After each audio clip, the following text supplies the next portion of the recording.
and welcome everybody to episode 1 of 1v1 Me, the show where I put two pros against each other to see who can win in a best of 5 while in the hot seat answering questions. For episode 1, I have none other than Team Liquid Academy Armeo and Evil Geniuses Academy Tomio to kick it off. And I'm excited because I hear that you two have a pretty spicy relationship. Armeo, episode 1, are you feeling pressured? No. I think I'm superior. So it should be fine. Tomio, can you confirm or deny, do you only play Annie mid lane? See, I love Annie. See somebody on my team that I don't like, maybe I pick Annie jungle. Let's hop into the first 1v1 and get things underway. Yeah. What is wrong with you, man? Why do you skill W, bro? What is wrong with you? All right, but I do have to say, Tomio, you're in the hot seat. So that means that you're going to be asked questions. First question, I'm going to throw you an easy one. What's your most played champion challenger queue so far? Trying to think right now. What are the minions? I honestly forgot what champ I've been playing the most, but What's your favorite champ to play right now then? Just in general. Now, I like playing something that's not meta in Champions queue. That's my favorite champ. Ooh, that's a rough trade. I like playing Evelyn. Actually, I've been spamming Evelyn the past day. If you could change one of Evelyn's abilities to any other ability in the game, which ability would you change? I'll change This guy's basing bro.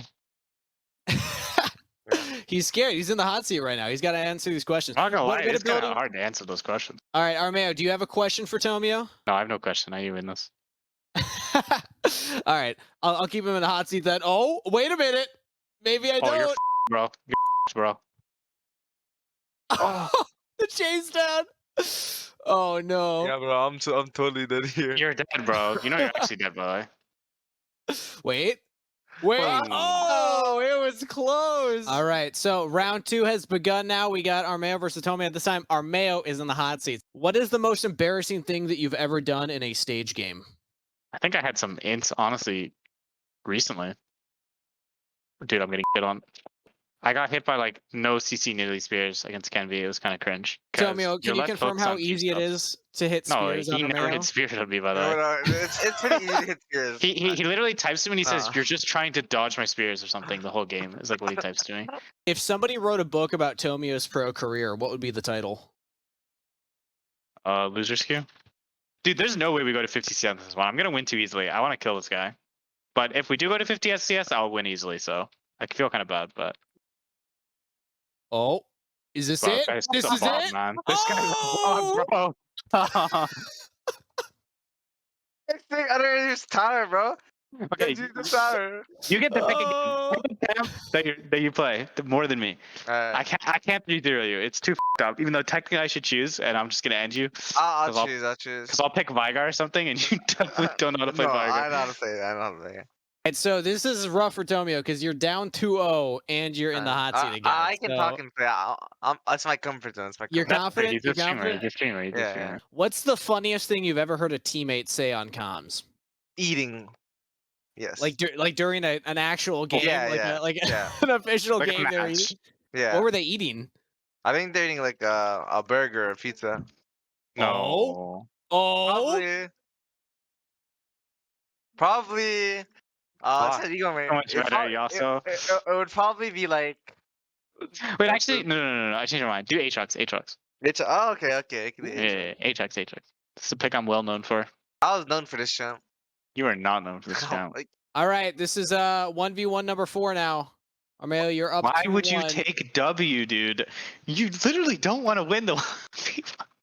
What's one champion name that you always mispronounce? Like there's champs like Nasus. I don't know. Nasus. I don't know how to say it. Like, what's the correct way? I believe it's Nasus. What's one champion that you wish was a jungler? Aatrox, actually, I would like. That's just one off the top of my head because I'm playing it right now. I mean, this is over. I can play for the win or I can play for the fight. Like, I have to kill this guy, though. So I'm going to ask you now, final question. What are you going to do after you win this 1v1? Beat this guy in Champions queue? He's got to go in. Wait, this guy's good, actually. Oh my god, he's good. Wait a minute. Oh my god. Tell me you can't, right? You can't. No. Oh my god. Oh? Wait, I have pots. It's fine. Okay, I win. I'm on the edge of my seat right now. It's so close. Oh, wait a No, minute. man. He kills Wait me. a minute. Wait a minute. No! Oh! What's the LA? I'm trolling. No, I just let him win. One CS away. I just let him win, man. Why did I Dude, do that? I'm actually. Yeah, I don't know how to play this. Wait a minute. Okay, I gotta What? ask a question for Tomio. You're trolling so hard, man. Tomio. Oh my god. This guy's a bot, bro. I actually could have ended. I could have ended it right there. What's the first champ you ever played? I remember I played Volibear. Actually, it was Volibear, and I used Surge of Volibear. All right, if you think you can end it here, I gotta ask you. So Armel I gave can his end it thoughts. here, baby. Oh, Don't wait worry a about minute. that, Genghis. Oh! End it here. He's egoing. For the first ever 1v1 me, it went the distance. Armeo, so as the first ever winner, what message do you have for all the doubters out there? I'm the king of Casio 1v1s. I'm actually well known for the champion. Tomio, you couldn't quite clutch it out. What are your thoughts? Honestly, right now, I don't have any thoughts right now. No I don't have any thoughts. thoughts. No thoughts. Either way, thank you both for coming by. It was awesome having you for the first ever episode of 1v1 me. And yeah, good luck going into your next competitive matches, guys. Thank you. Thank you. Thank you.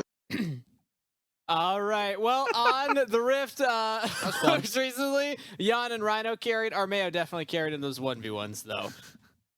Yeah, it's fun hanging out with the players, getting them in a more natural habitat. They get to banter with each other, play some games. So hopefully we can have that be a recurring segment that comes back. Yeah. But now we got to break down what happened in that last game, guys, because we have one more game ahead of us to close out the day.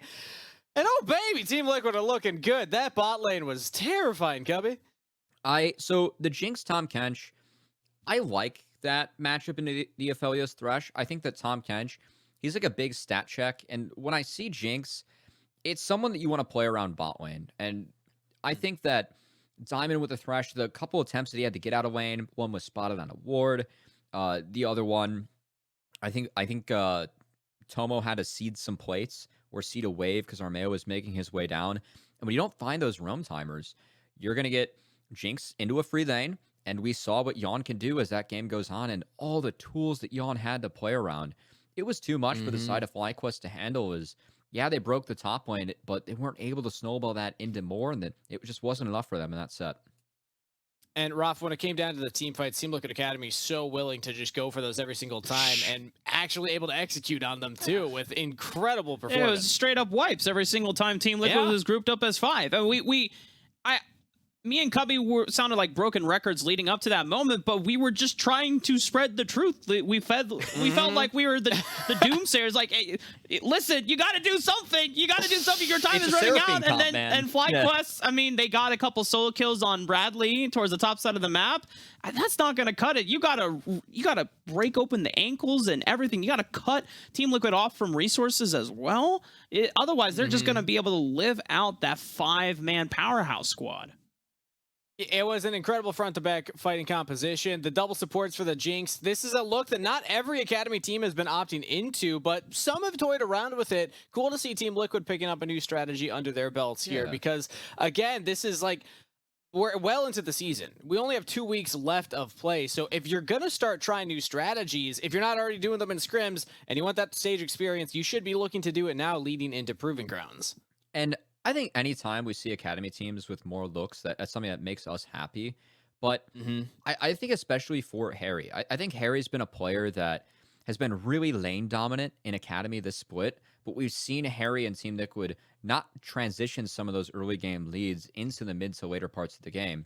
So when you get a counter pick like Seraphine, something that scales to infinity into the Azir, a lane that you can easily control, I think it's a really good look for Team Liquid because that is something that we have seen them drop the ball on as a team and with Harry, but I think that pick just kind of shored up what has been a small weakness for them throughout this split, and we saw Harry and the rest of them really run with it and look really good in that game. And it's a really cool adaptation too for Harry because you mentioned it, right? Harry really made a huge name for himself during summer last year of Academy, playing super incredibly lane dominant champions and the fighters when that was the meta around. The Lee Sin was probably one of his most signature champions towards the LeBlanc as well. And the fact that Team Liquid opted into taking those champions off the table and prioritizing a blind pick for Bradley so that they could save this scaling counter pick for Harry and protecting him in every way possible. And if FlyQuest just really seemed limited on options, what they could pick for Spirex, that would guarantee him a lot of pressure. Or if that matchup is Azir favored, then Harry just played it incredibly well, making sure that he minimized any type of aggressive plays that you could make. Yeah, it's tough. Like Azir can get up a couple CS, but you're Seraphine. Like you just do so many things as the game goes on. Yeah. A lot of value to your team. And we saw at the end there, the one last-ditch effort from the side of FlyQuest going for the Baron. I mean, it was on full vision, but like you were saying in the cast, at that point, they have to go for it. And even if they pick off Armeo at the beginning of the fight from a kind of forced engage from Team Liquid, I think that's probably a good way to call it. They just felt like, okay, we got to go in and stop this. Yeah. And in the 5v4, still not able to turn up around the play. And then in the subsequent fight, we saw what Seraphine was able to do, just keeping everybody topped off, shielding them up. Even Tomo just gets picked off after free firing for like 6 seconds in that fight. It just didn't matter because at the end of the day, the composition worked out for Team Liquid Academy. So I want to think about this from FlyQuest Academy side because we're getting ready for pick and ban as we're waiting for the players to give us the ready go ahead to get into this final game. What does FlyQuest Academy need to do here? Because we know this is a good team. We know this is a team that has been turning things around and has actually been picking up wins here in the later half of the season, even just picking up a win yesterday against Golden Guardians. So actually, as I'm setting up the narrative, I'm actually going to pass it to the two of you to talk about it yourselves because we do not have confirmation that the teams are ready for pick and ban. So that's the conversation point. I'll see you after this next game. Appreciate you, Kangas, but we'll take it from here. And as he was leading into Cubby, FlyQuest picked up a win against Golden Guardians Academy yesterday, who just looked incredibly dominant against Dignitas Academy in their series today. 2-0 sweep, no ties whatsoever. And the other thing to mention, too, is that FlyQuest Academy, even though it was a 1-1 series against Golden Guardians, the one game that they did lose, it was still a very competitive game from the side of FlyQuest. It's a 64 kill game. It was a bloodbath and a banger in its own right, but the other thing to note from that is that if FlyQuest can find quality wins over top teams like Golden Guardians, then you know that they have the ability to be competitive with Team Liquid. So Team Liquid showing us a very just not only a game plan that strangleholded FlyQuest from being able to do anything in the early game where they're supposed to be strong, but providing them also no options once they reach their peak in the game time. And now as we're heading into the draft for game 2, Team Liquid will be the ones on blue side this time around, so FlyQuest get a chance to have counterpick this time. And I think the one bright spot for FlyQuest in the last game was that Philip did utilize that counterpick well. The Camille was almost the saving grace. I think the few points that Philip picked to go in were just a little bit off, and it is really difficult to play Camille into a Tahm Kench. So I'm wondering if now Philip with that R5 pick might be able to utilize something as we do expect it to go over there. I also want to tie into that point you brought up with FlyQuest winning both of those early games yesterday against Golden Guardians. Talking with Diamond before this series, he believes that he's like, I know we're sitting 9th in the standings, but I think we're a good team. I think we can be a top 3 team. We just have to stop throwing in the mid game. He's like, we just randomly donate 3K gold to the enemy team. Sometimes that really gives us trouble. So that was in the last game, something that we did see overextending for that mid outer. I think at that point they were feeling a lot of pressure, but maybe FlyQuest returning to some of their roots. We've seen them really excel when it comes to playing scaling compositions and trading cross map. I think that's something this Academy team does very well compared to some of the others that we have. And I want to see if FlyQuest are able to pull that off in this game. As diving into the pick ban, the Tahm Kench being taken away from Rhino. Important to note, I think that puts a lot of emphasis on this Thresh pick. I want to see if TL take that or prioritize the Jinx that Jan was so good at in the last game. One or the other. The nice thing about blue side, you get the first pick, but you can't get 2 picks. You can't get multiple. Team Liquid opt into securing the Jinx. It is what gave Jan so much power. And yes, he had the safety of the Seraphine and the Tahm Kench to protect him in the back end of those fights. But the immediate change-up, FlyQuest going towards the Caitlyn this time around, I wonder if this will call for a jungle lock-in for UG to save counterpick selection for Diamond. Of course, the Lux is something that the most common combo that we have seen. If you were tuning into the Academy stream earlier, we did see a beautiful Morgana game from Chime into a Nautilus Seri lane. And Ryze. surprisingly enough, actually going to be a Ryze takeaway. That is Harry's second most played. Something that's also good into LeBlanc, something you always have to worry about when going against Team Liquid. And Spyrax, one of his best champions historically, Yes. even thinking back to his play in Collegiate. Gateway This is something- Legends, man. Yeah, this is something that Spyrax plays really well, and he's actually been more willing to opt for the full damage build rather than the tank build. So see if that is something that Spyrax opts for in this game. The traditional response we've been seeing the Rise, it is the Orianna. A lot of zone control, and you are able to not get lane priority, but at least zone Rise out of fights and kind of match in lane as Ori. So it's going to be Harry's pick for this game. And Shockwave, such a powerful tool. You can use it to hold choke points as well, forcing FlyQuest to really be considerate of when and where they can enter objective fights for. Hecarim worked great for Armeo in that past game. Doesn't have to change it up. I know you were potentially hovering about a early jungle pick for Armeo in the Jarvan, but it's going to be the run back of the Hecarim once again. And it is the Lux that is secured for Tomo and Diamond respectively. And now they are starting to limit support counterpick options from Rhino. Should be Leona and what we expect to be a Nautilus taken off the board. I think the other options for Rhino, it's tough playing into the Lux because you can opt for stuff like Rakan, where you can go Tenacity or pick up Merc Tread, so that's tougher to get comboed. You have some mobility in the fights to get on the back line. I think it combos really well with Hecarim, so that could be an option we see Rhino opt for. But running out of options. Meanwhile, Yuji, his champion pool is going to get targeted a bit. Lee Sin taken off the board. And I think notably, Kiana, not something that we have seen. Now, playing that with Kate Lux, that would be a rather risky and explosive composition on the side of FlyQuest, but we have seen Yuji have the most success on those assassins. Slight interruption to our service here as my dog has somehow gone into my room and he is sitting on top of my foot. So I cannot move at the moment. I'm trying to see if he will move, but he just wants to chill with us. If he enjoyed being picked up, I would show him and share him with the world. However, he prefers to be on the floor. But we do see Team Liquid recognizing that there still is a jungle option that needs to be locked in for Yuji. They take away some of the early agency ones like the Lee Sin and the Jarvan. The Xin Zhao was something that is still available to him and he can play for, but I know Yuji is the assassin player. They're hovering the Kiana right now. It'd be a lot of team fight power and it is locked in. I'm excited.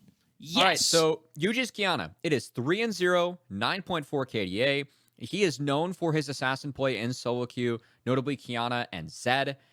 I think that this is something that really tells me FlyQuest prioritizing that mid-jungle 2v2 and hitting the level 6 hard. If they are able to get up in the face of Hecarim, take him down a peg or two early, you get Caitlyn plates, get her rotating around the map. We've seen that work so well for a lot of the teams in Academy.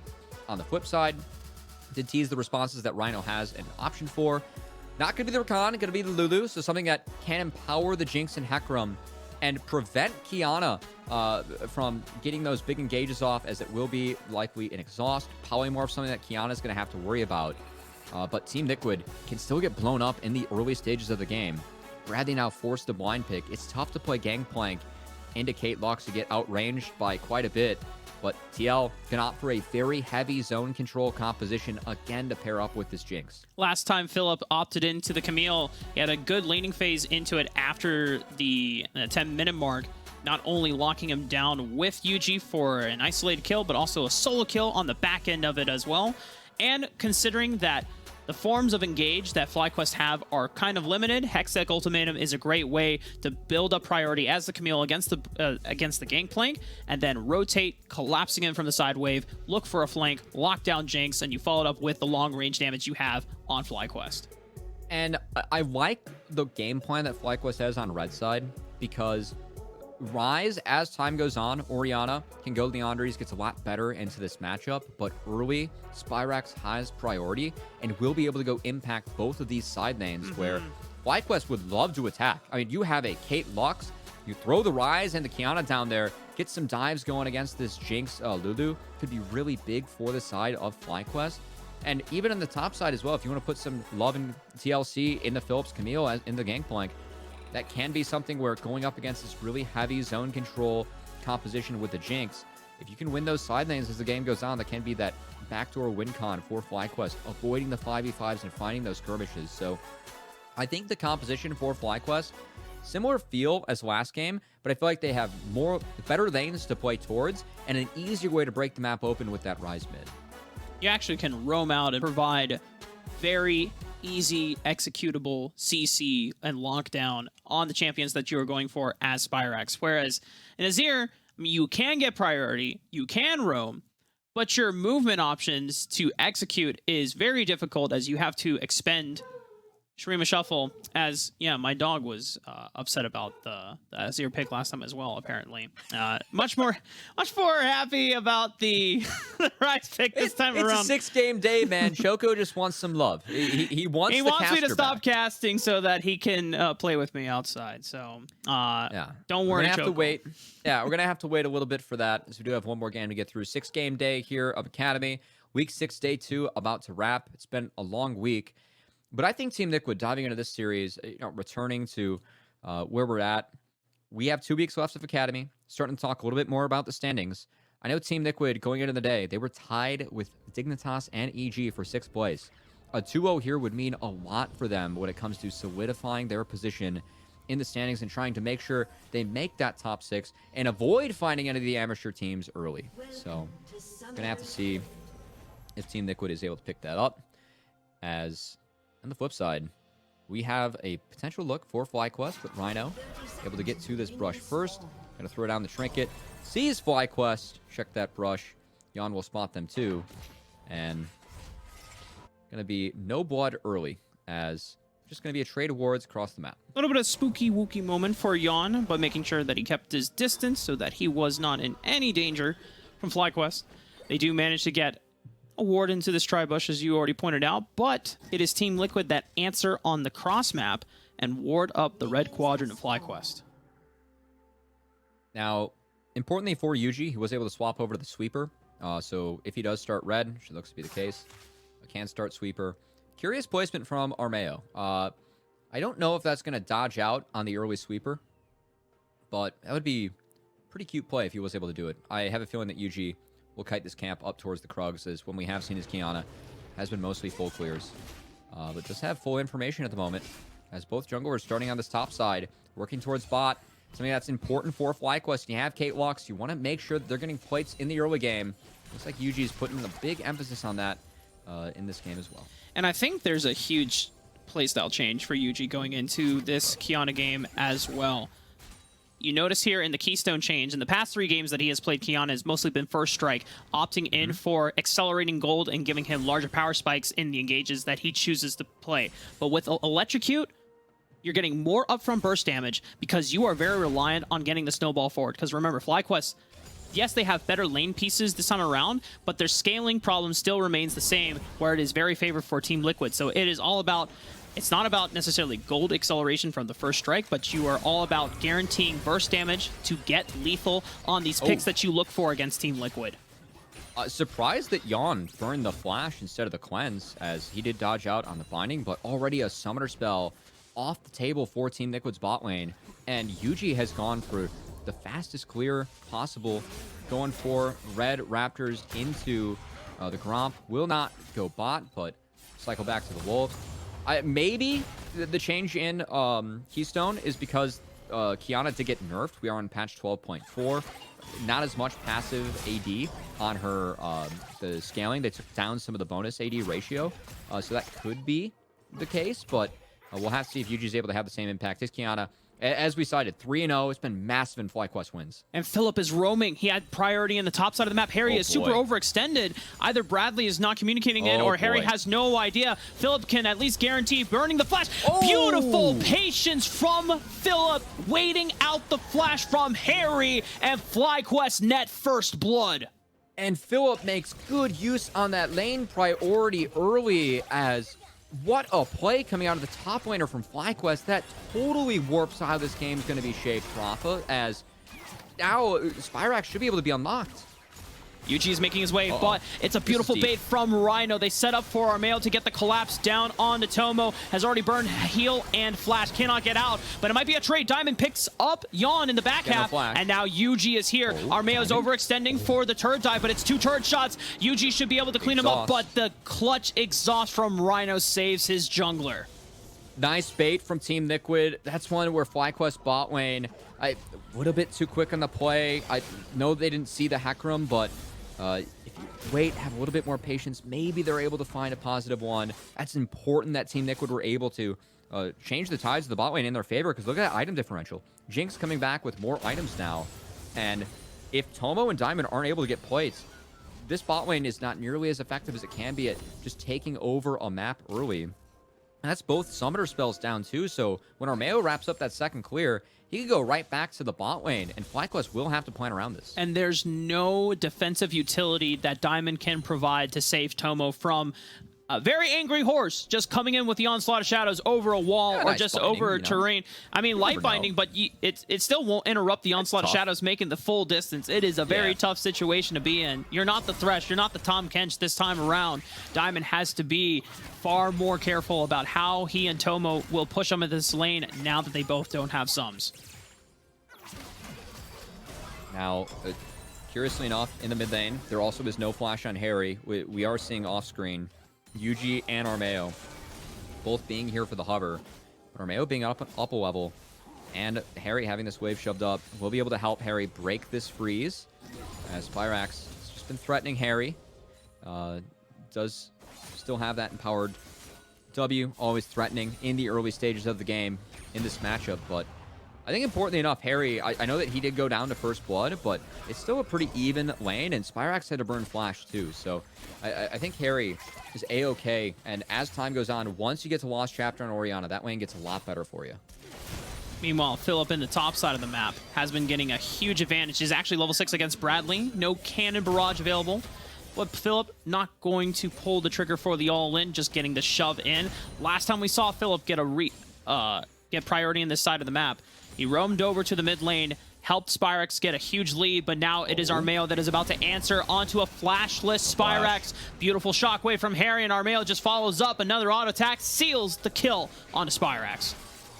Yuji now looking to answer, but not able to find Yawn, and that's another good visit from Armeo. As, oh boy, things are getting awkward. And there's no supreme display of talent. Can they get the root down? Rhino flashes immediately. A lot of damage out. Yuji dodging out on the Chompers, but has the flash. And the cannon barrage from Bradley will slow the retreat from FlyQuest. Yuji has to tank a turret shot because the wave dies out thanks to Bradley as well. Armeo's got 6. FlyQuest on the run. Armeo pursuing forward, but doesn't seem like he will pull the trigger. He'll be just walking in the river, and FlyQuest will be taking their leave. Could open up a window for them to take the Drake, but they want to dive as they stop the wave. But huge damage! Okay, they trade back onto Yawn. Diamond still might be in trouble in the end. Armeo, enough damage between him and Rhino, able to get a 1-for-1 in the end. That's well worth it for FlyQuest bot lane. If they let that wave crash, it's a free dive for Armeo. He has 6. There are no sums on the side of FlyQuest. We said earlier, FlyQuest bot lane, they're going to have to try and find an answer for when Armeo wraps up his second clear, is able to attack that bot lane. They were, and now here comes the true answer of Spyrax. That's a free kill on the top side. Philip saying, hey, bro, I gave you some love in the mid lane when I came and roamed to your lane. You mind giving me some back? And he's like, yeah, dude, I got you. Realm Warp towards the top side. Hextech Ultimatum. Lock that pirate down, dude. That's a solo lane synergy, baby. They're working together, trying to get FlyQuest ahead. Back and forth early game. I think the big thing, Armeo going for this Trinity Forest Hecarim that Malice has just caused to take over North American Academy. This is going to be a really big horse, and with a squishier team of FlyQuest, if Armeo's able to pull off these engages, make them clean, I want to see if Tomo and Dimer are going to be able to deal with this, because that's one way to attack the Lux Caitlyn lane, right? Just get on top of them, never let them be able to get set up for that siege. Yeah, what kind of horse are we talking about here? Are we talking about, like, the Trojan horse? Whatever it is, man, he's getting big. As I mean, Trojan horse was a pretty big horse. It allowed I'm about to fail my history course. History, right now. yeah. Yeah, Troy, good movie. Yeah, Brad yeah, Pitt, something like that. Yeah, Who did they invade? I'm not sure. Well, anyway. we're figuring it out. Well, right now, Bradley fighting back against Philip, knowing that no ultimates are available here. Philip just fighting back, and the rest of FlyQuest looking to still find a way to stabilize this early game so that they can translate that into the snowball. Because remember, at the end of the day, Team Liquid have the composition that is favored. The later the game goes on, FlyQuest have better early game pieces and ways to engage them in the mid game, but it is still a favored game for Team Liquid the later we go. And Team Liquid are already off to a good start because it is no plates over to the Kate Lux lane. It's no Dragon over to FlyQuest. When you draft this lane, it's all about that bot side prio. And the fact that Armeo, Dawn, and Rhino have been able to kind of break that early game plan for FlyQuest, I think is really important. But now we're going to see both junglers crossing through mid, making their way towards this Herald. Herald is now on the map too. No one's sniffed this yet, so a little bit delayed on our objective timers here, but we'll see if either of these teams try and change that, as currently Armeo looks to be sneaking into hover. He's spotted. Goes pretty low. Yeah. Spotted in the river. Yuji making the collapse with Spyrax. They have first say. Armeo has to dip, but it's a lot of damage onto Philip. Gets the shield out. Will be able to survive. Bradley has to keep his distance. Armeo is here to make sure that no one can walk up to his top laner easily. It's still a crash that Philip wants to pick up all the minions possible, but this Rift Herald is now exposed, and Team Liquid have first say. Spyrax Philip looking to really force this. Oh no, Hextech Ultimatum is available. Spyrax flashing forward, Ooh. netting the kill before Armeo gets a chance to collapse. He's still on the Rift Herald, but it is now Yuji who can respond, and Spyrax can rotate over if they want to, as we see action on the bot side. Final Spark does not net damage on Yon, but the Wild Growth ensures that he is still alive and well. So while all this has been going on, we are seeing FlyQuest at least find something in the top side. Armeo is still going to be able to get this Rift Herald. And Team Liquid, they did seed 2 plates in the bot side to Caitlyn, but overall, I don't think it's all that bad. The Dragon's still up, and I think importantly, Harry just free-farmed in the mid lane, Rafa. So this Orianna set up for success early. We'll see if Harry is able to cash in, because playing Ori with a Hecarim and against a rather squishy composition, I think Harry has a really big opportunity this game to make good use of this gold and really try and drive it home against FlyQuest composition. Yeah, between him and Armeo, they're in a very good spot financially. They will have not necessarily a first item spike anytime soon, at least for Harry. Why but, financially? We don't know their situation outside this game. Well, I was just looking at the gold chart. You know, they pulled it up. They were both over 4K. That's pretty darn good at this stage in the The game. stonks are good. Stonks are good, man. Philip, I don't know if he's in a good spot. Oh no, that's a big angry horse. This is the horse that we were talking about. Hook shot. No, it's not going to be enough. Skirmisher Saber will get the burn down. Armeo also has Rift Herald, and this is not only going to net a lot of plate to the top side, maybe able to break first brick, but FlyQuest making their move. The counter cross move on the bottom side of the map. Oh. Goodbye, Yon. Not even needing supreme display of talent, and there is the AoE damage. Rhino was pinned against the wall, and UG gets him on the back half. So, first brick over to Team Liquid, but I think that getting Tomo Diamond plates and breaking open this Dragon, I like the punchback from FlyQuest, as they needed to get this Caitlyn out of the lane. They need to get her across the map. And I know that Philip's falling behind in the side lane compared to Bradley, but Caitlyn's the true piece that you're trying to build this composition around.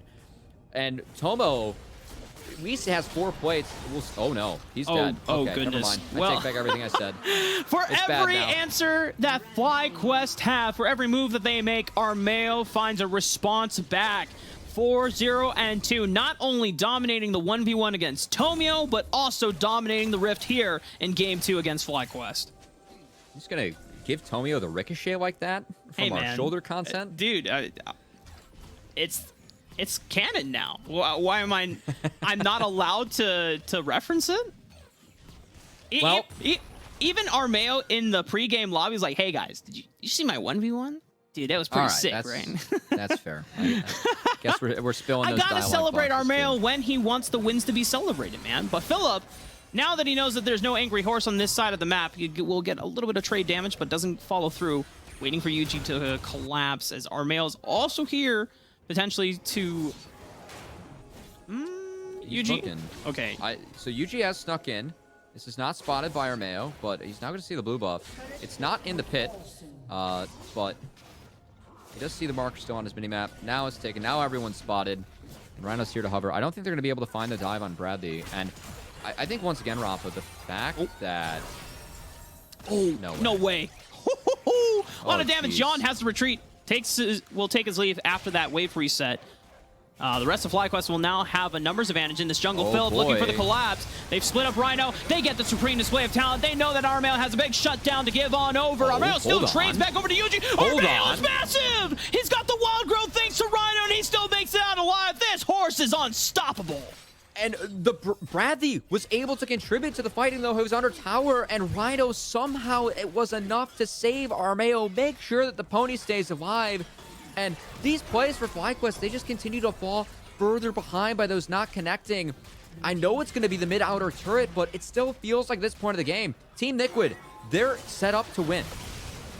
You look at this replay back once again and see how close that Armeo is to dying. But thanks to the Conquer, thanks to the shields and the heals from Rhino, keeps himself well sustained, answers back with enough damage as well.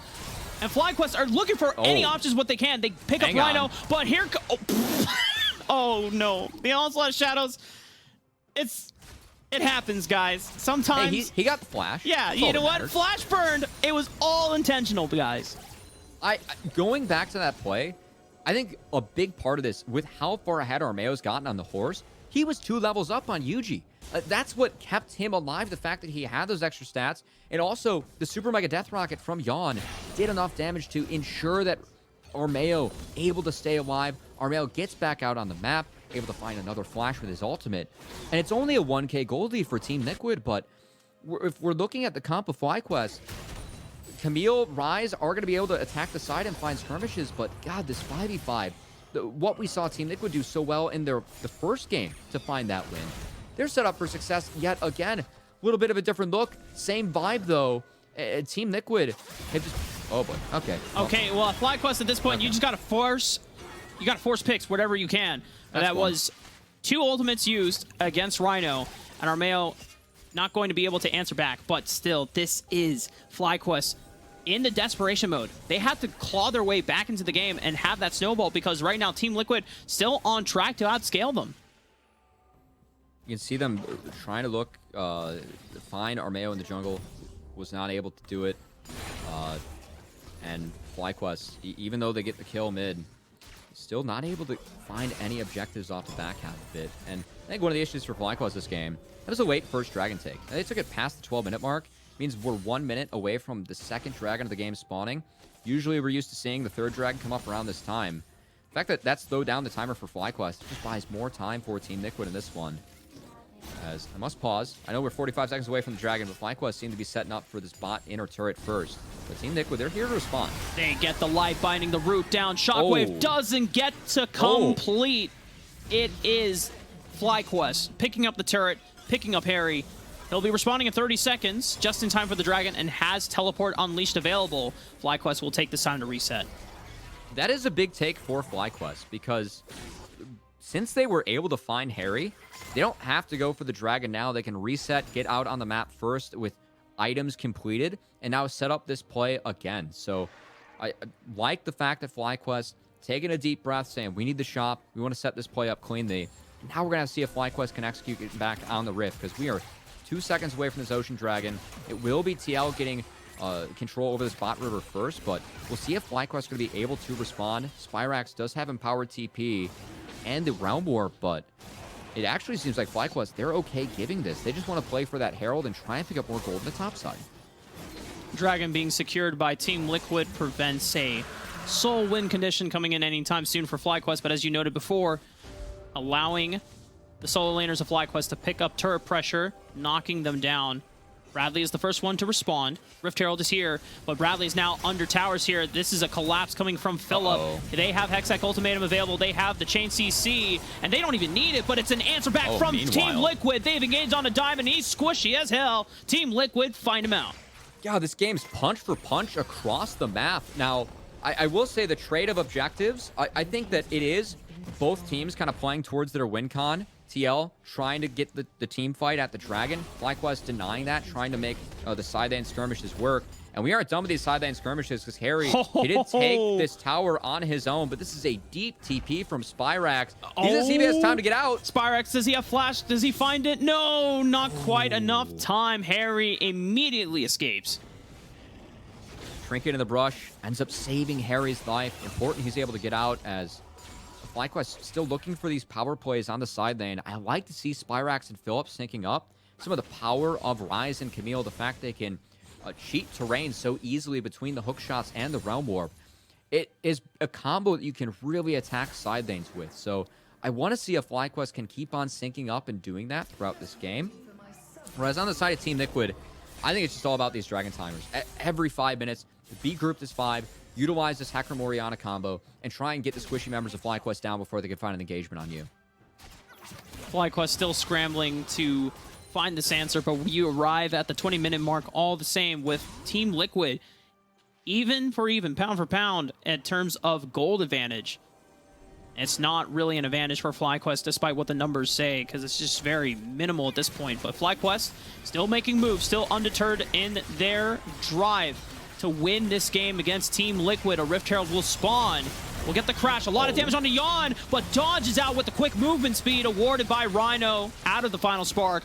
FlyQuest UG taking a lot of damage. Philip also chunked out by the Mega Death Rocket. They have to be on the retreat. Harry looking for a shockwave angle. Diamond is not going to fall just yet, but it's Armail that comes over the wall, and the shockwave carrier. That's the triple. The Realm Warp with Spyrax will save him and Tomo, but this is the Baron for Team Liquid. We teased the Hecarim Orianna. That was them syncing up, getting on the squishies, and insta triple going over to Harry. The zone control Orianna pays off. FlyQuest, we're trying to use the sides to find an extra turret, but they stick around too long. Team Liquid punished, and Team Liquid looking to take this Baron, looking to take this 2-0, and get out of that tied for 6th position, solidify themselves in the standings. Pure destruction from Team Liquid. Harry syncing up with Armail as well on the play. Absolutely beautiful stuff from Team Liquid. Let's take a second look at that one if we have the chance. Production as the sync from Armail and Harry Band. These two guys returning, being the finalists that we had in Proving Ground Summer. We get the cinematic. Didn't need it for long. Not a lot to say there. That was Hecarim Orianna syncing up. Big time shockwave coming out from Team Liquid. And now they have a lot of standing gold to take on the map. I know it's only a 2K gold lead for them now. They still have to take that mid-outer. Gotta believe it's gonna fall for free. The fact that it is a Baron-empowered team.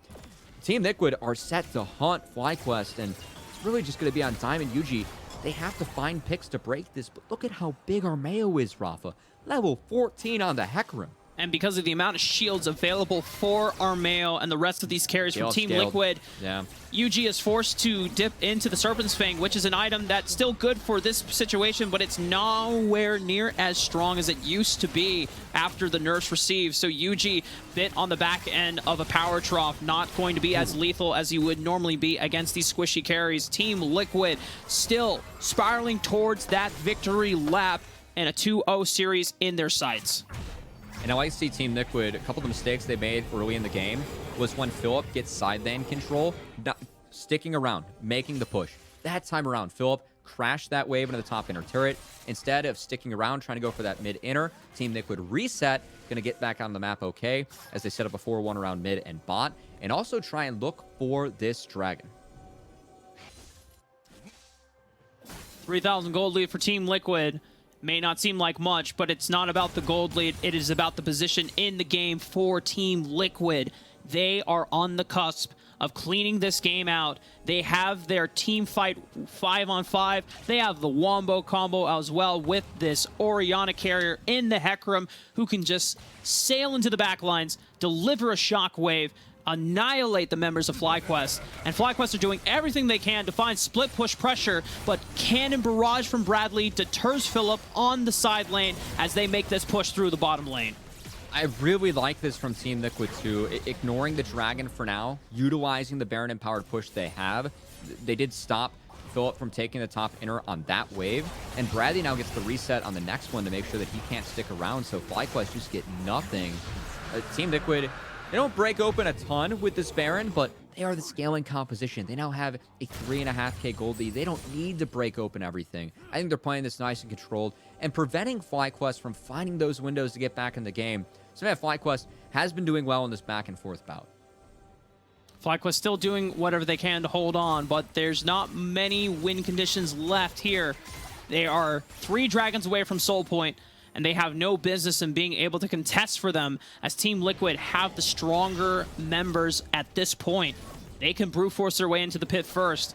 You have this supreme display of talent from Yuji. We know that this Kiana pick was something that we were excited to see to come out. It was a option for FlyQuest to say, you know what, this is how we turn things around. We give Yuji a comfort pick. And we saw some great moves in the early game, but just still nowhere near enough, because it is now Team Liquid with the momentum forward. But FlyQuest are forcing the hand right now. Harry cannot get out of this one. No Houdini, no teleport available this time around, because it would just be canceled, and it's a huge shutdown for FlyQuest.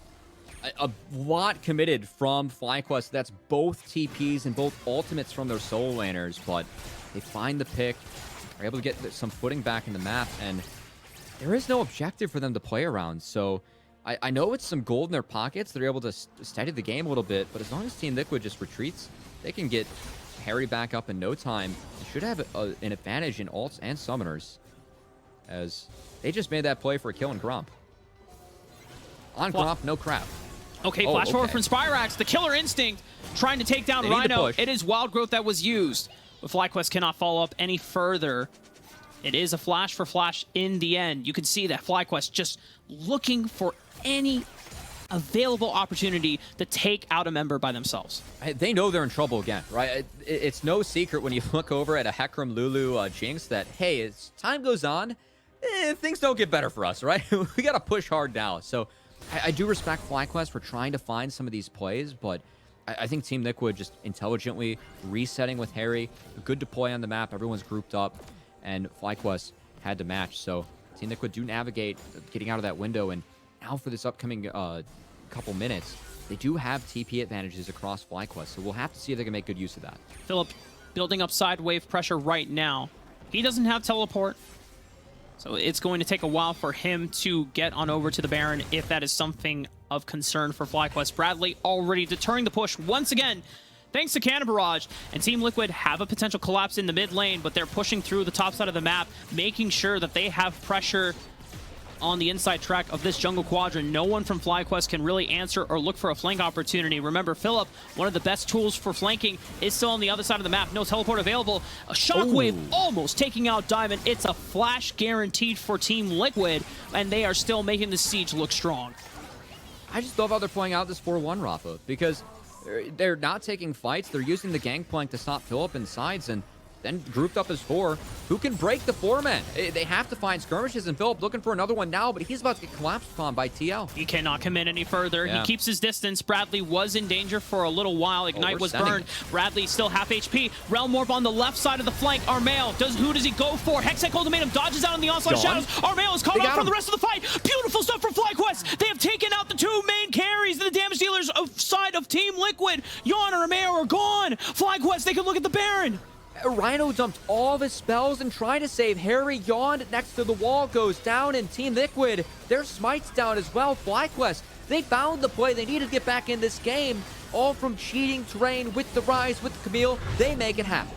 FlyQuest, in the time of their darkest hour against Team Liquid, where the odds are stacked against them, find an angle to make this play happen. And it's so aggressive, but so necessary. Harry's in the front line. He's going to get everything from Rhino to stay alive, but that supreme display of talent, it finds Yawn. And the damage from Kiana, man, it's so much upfront damage, not enough for Team Liquid to deal with. The Wild Growth did end up connecting on that Jinx. It just wasn't enough, and now FlyQuest, they're not necessarily back in control of this game, but they have a chance to at least take this dragon, deny the stacking, and execute 3 waves with this Baron. And FlyQuest still have the ability, as you already burned said the Rune before, Prison. cheating terrain, but no flash Yeah, no available flash. still. Nice Everfrost from Spyrex, still keeping his distance. Pops the phase rush, and look at FlyQuest. They're collapsing in. Shockwave misses. Doesn't connect. Rhino's caught off. He's forced to use Wild Growth. Armail will get hit by the Supreme Display of Talent. Rhino is taken out, and the rest of FlyQuest will collapse. Hextech Ultimatum will follow from Philip. He has locked down Armail once again. Yon has no more support. The final spark doesn't hit its mark, but it's still Philip that will lead the charge for FlyQuest. And what's going on, Rafa? This game was so controlled from Team Liquid Academy. Just like that, FlyQuest, 2 Realm Warps from Spyrex. They've turned everything around as they're grouped up as 4. Bradley has to reset. How hard are FlyQuest going to push this? It's at least going to be Inhibitor. Do they stick around? Okay. FlyQuest gonna All right, take we're their wrapped. leave. We're not gonna be too crazy and look for the end of the game as death timers are coming up for Team Liquid. But what a surge back from FlyQuest. And I like the attempt from Armeo and Harry, but it's a tank rise. Spyrex buys so much time. He sidesteps the Shockwave. Rhino was trying to rotate to support, but him and Yon get split up. Team Liquid get isolated. It's a beautiful Hextech ultimatum from Philip to follow through the onslaught of shadows. And Yon doesn't have any support. This comp is about fighting front to back with Jinx, utilizing that big engage with the Hecarim to make sure Jinx is safe. When FlyQuest are the ones initiating the plays, Rafa, there's no way for Team Liquid to set up that big 5v5 they want. They're getting isolated, set out in skirmishes by Philip and Spyrex, and Team Liquid have not done a good job of dealing with this. When they are grouped up as 5, Team Liquid are an unstoppable juggernaut, but FlyQuest, finding these isolated picks after picks, have pulled apart this what seemed to be an unstoppable composition from Team Liquid at this point in the game. And FlyQuest, with the momentum on their side, they're seeing how far it can take them. And it feels like FlyQuest just have new life with this Baron. They can play out their 1-3-1 the way they want it. As you can see, Armeo can't make any plays on Philip. Baron just expired. Bot inner turret should fall too, as Armeo is showing. Make sure that Spyrex can take that last objective. Now it's just only inhibitor turrets left.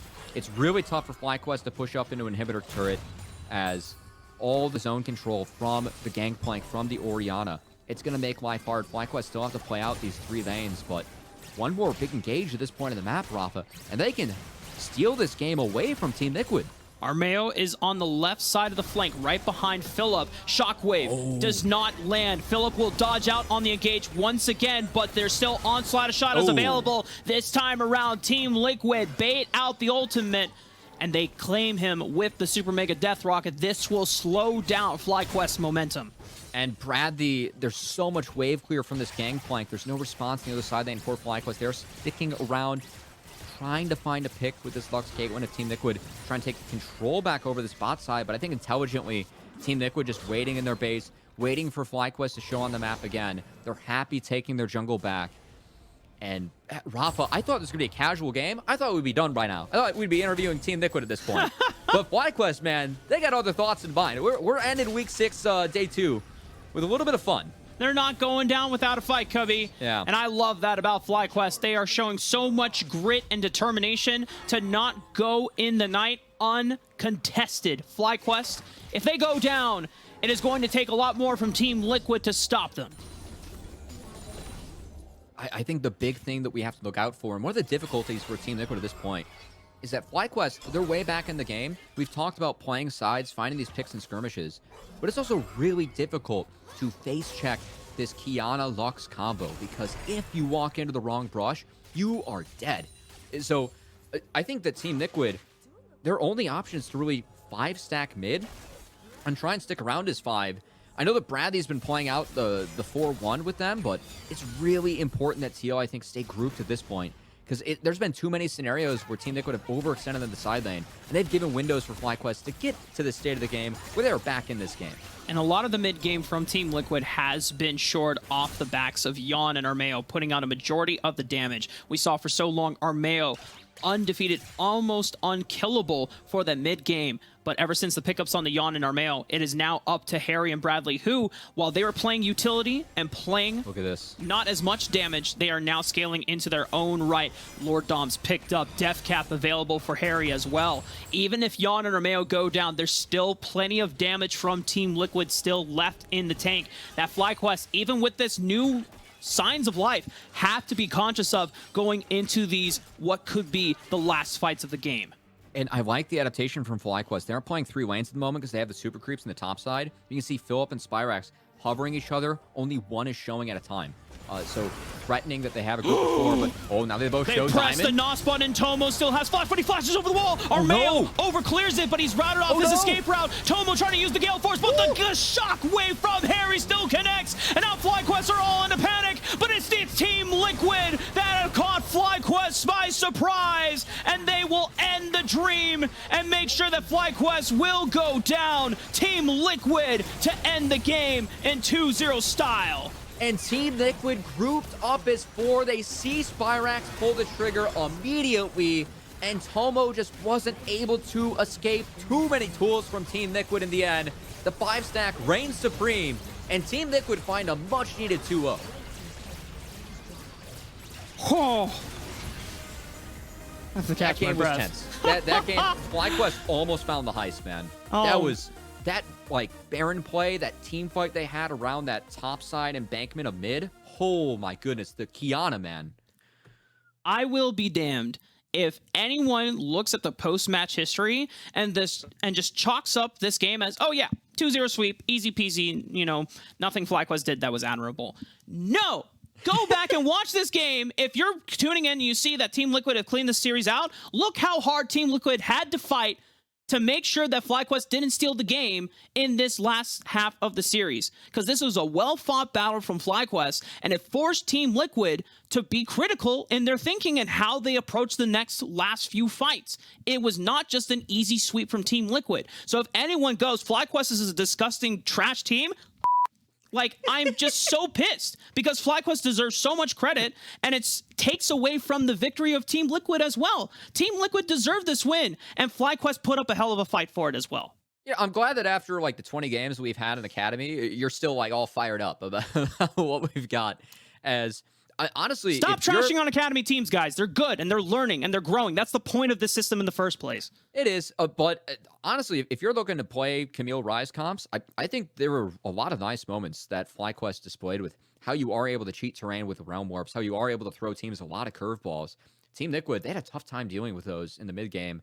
Props to FlyQuest. Things were looking grim, able to fight their way back, but in the end, we got to celebrate Team Liquid, man. Yes. Though that Shockwave Hecarim combo Beautiful. in the mid game. Absolutely beautiful. And then the fact that all it took, once they see Spyrax, Armeo says, all right, Rise is bot, we're going. That's all it took for them to end the game. They finally break them, getting collapsed upon with those side lanes. And big props to Team Liquid. I know that tied 6th, talking with that team, high expectations for themselves. And having this win too, Rhino making the reappearance this week. I know it meant a lot to him and TL getting this 2-0. He said, I would have ended with a bang. I think this 2-0 going to feel really good for him and the rest of Team Liquid, as we do expect Ayla to be with this Academy team for the weeks moving forward. But a much-needed 3-1 week for TL is they're still trying to clamber into that top 6, make sure they don't have to play through those Proving Grounds opening games against the amateur squads. Very strong and well-deserved 2-0 sweep from Team Liquid. Hard fought. When we come back after this break, it'll be Kangas on the desk with interview to Team Liquid.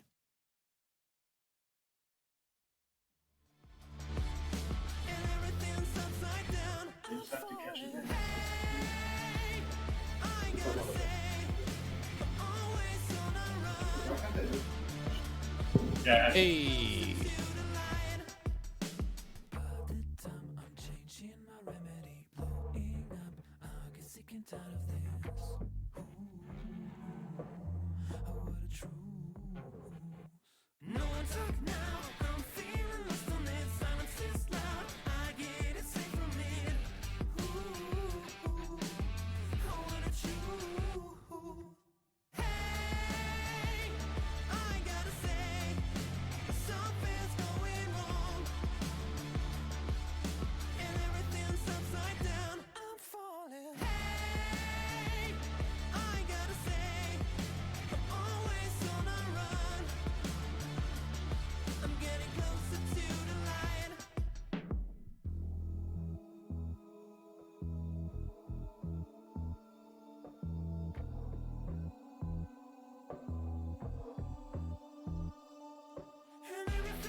Hello, everybody, and welcome back for our post-series interview with Team Liquid Academy jungler Armeo. Was that a little flex that you just gave on camera? I couldn't tell.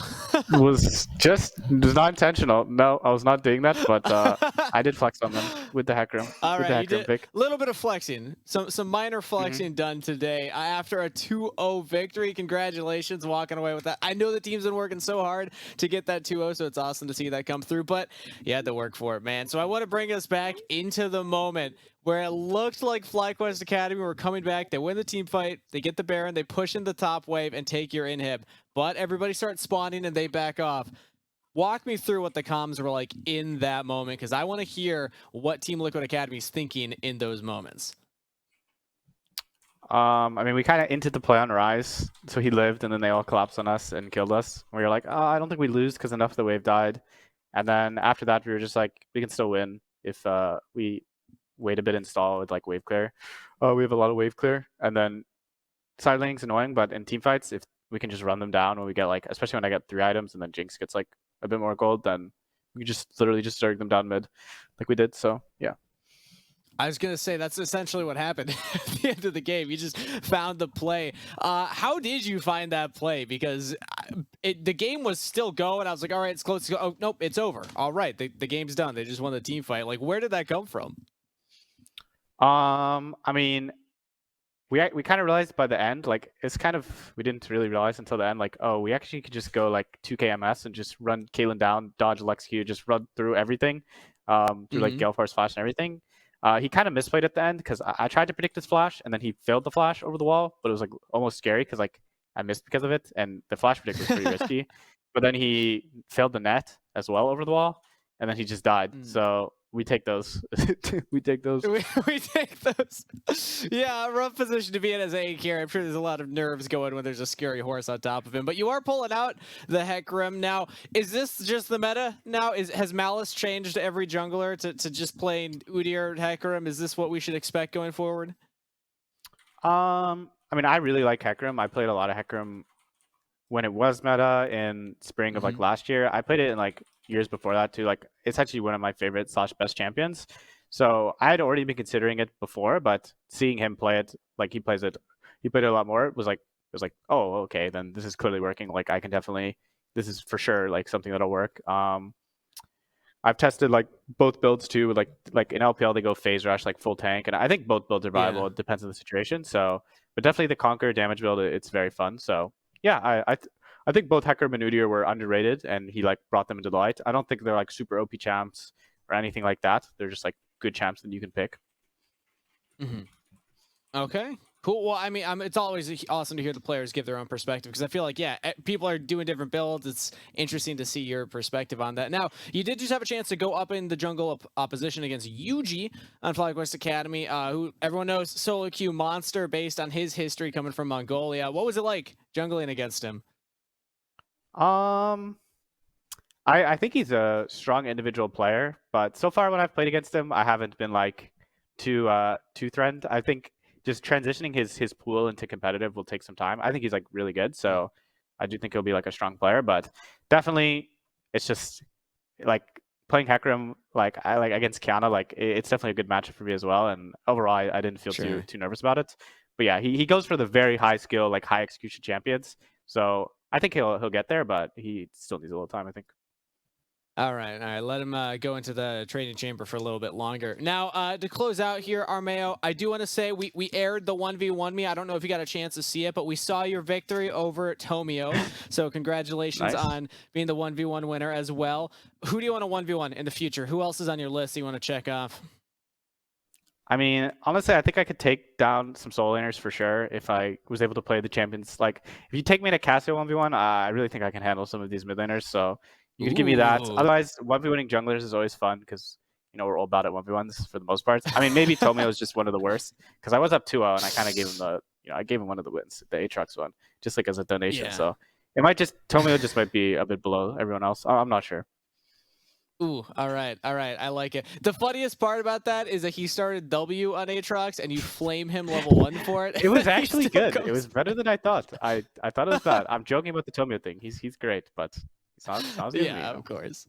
Of course, we know the two of you are buds off screen, but thank you so much, Armeo, for coming out for the post-series interview. Podium's yours. Any final message that you have for anybody out there watching? Thanks to our amazing sponsors, and thanks to our fans for supporting us. We will try to get more wins and more 2-0s. The sponsors and the fans, thank you so much, Armeo. And now let's bring the screen's jumping all over the place. Armeo, we got we got the casters coming on. But have a great rest of your evening, and we're looking forward to your games next week. Thank you. You too. All right, now let's bring back on the casters as we get Cubby and Rafa back on to close out the show. He said fans, and it swapped to us, and we are big fan. True. So, I don't know what you're saying, Steve. Exactly. I'm happy that the two of you were definitely not prepared for that either, but you had good faces in the moment, so it worked out. As the fandom coming through, I think a lot of fans for Team Liquid will be happy after this 2-0 performance. It's awesome to see them turn things around. And now, guys, that's it for week 6. Another week in the book. It is just flying by crazy fast. So let's close out the day and take a look at what's been happening all across the Rift, because we haven't caught everything from the B stream over at faceit.tv. Okay, we almost had another tie day. I mean, did we? I feel like GG's 2 games were pretty controlled. But I am not surprised to see the EG 1-1 curse continue. I am surprised to see that TSM took a game off Immortals. Looking forward to see those VODs. But that is exciting. It's like a fun day across the board. And I think we're starting to see some better looks for some of the teams. Some of the game plans we're seeing that are different. I think that every strat that we saw today, there were, outside of maybe one, I feel like teams are playing towards their win conditions. And that's something that makes me really happy in Academy. Just seeing teams take the draft they have and try and run with it. I know that even like FlyQuest dropping that second game, did they drop the game? Yeah. But like, do we see the attempts of how to play Rise Camille and cheat the map that way? It's really good signs to see out of our Academy teams. Is our teams are trying to level up throughout the season and take it some of the amateur squads that we have in Proving Grounds. And even Armeo had some words to say, Rafa, about Yuji and his jungle champ pool. So it's cool to see him giving respects there, but also saying it's difficult to transfer those kind of champ pools over into competitive. It's going to come with time, right? It is all about the process for these developmental teams for FlyQuest. And Choco is just chiming in as well. Yeah, I was going to say, your dog is very animated during these games. He likes the process. Big 76ers fan. You know? Choco's a fan of UG. We do appreciate that. But that's it for this week 6. Let's take a look into the future and to week 7 and see what the schedule has in store for us, because we're coming to the end, guys. We got one regular week and then a super week to close out the spring regular season for Academy. And this is the action that is coming on twitch.tv/Academy. All 3 of these are looking to be bangers. I know that Golden Guardians with their 2-0 just tied for the top of the table. C9 being the team below both them and CLG. That's going to be a really fun series. I want to see if Golden Guardians can execute a lot of the early game compositions they've been taking and a lot of emphasis on that bot lane against C9. And the TSM FlyQuest series as well. It's still 9th place versus 10th place. I don't know. We'll have to run the numbers. There's a chance that it's impossible mathematically for TSM to still make it. Oh, I guess looking at it right now, 10 games. There are 5 series left. Yeah, it is still possible for anybody to make it in. So that one's going to be crucial for either of those teams that are hoping to make that final run here. But of course, on twitch.tv/faceit, we also have some more series. Immortals versus EG and Dignitas versus CLG. More action to be played out, everybody. That's the name of the game here at Academy, and already 6 weeks into it. Absolutely insane. Rafa, final thoughts on the day. I'm going to pass it back over to you. Legends, man. That's all. We had some really sick games today, and even in some of the games where we expected a certain outcome, it took us a while to get there because of how much determination and grit some of the teams had even in their losses. And that is what I appreciate the most, that these teams are trying. They are not just being passengers in these games. They're not just rolling over and saying, oh, well, we lost in draft, or we lost the game, we've been outscaled, it's pointless to fight back. No, they're still looking for ways to improve, and that's where growth comes from. And this is what Academy is all about. So just thank you. Thank you to all the teams who are playing their hearts out here on the Rift today. We do love to see it. And Cubby, I know you and I have been casting together for about a year now. This feels like the most competitive Academy season that we've had, at least from my experience. Where are you at on that right now? It feels like anybody can beat anybody. I think a lot of the teams have leveled up. I still think that C9, Golden Guardians, and COG are kind of have solidified themselves, I should say, as the top dogs. But yeah, ourselves, you're throwing yourself in that pool. I get it. I understand. Outside of that, though, I think the race to see who ends up in top 6. We've got 5 teams battling for those spots. FlyQuest also looking improved on the flip side. So it should be a pretty fun race to the finish. And I don't know, just thankful for today. I know there's some crazy stuff going on across the world. It's always fun to... Gaming's always been my escape, and really thankful that we had today. And hopefully everyone that joined us enjoyed all the action that we had on Academy as well.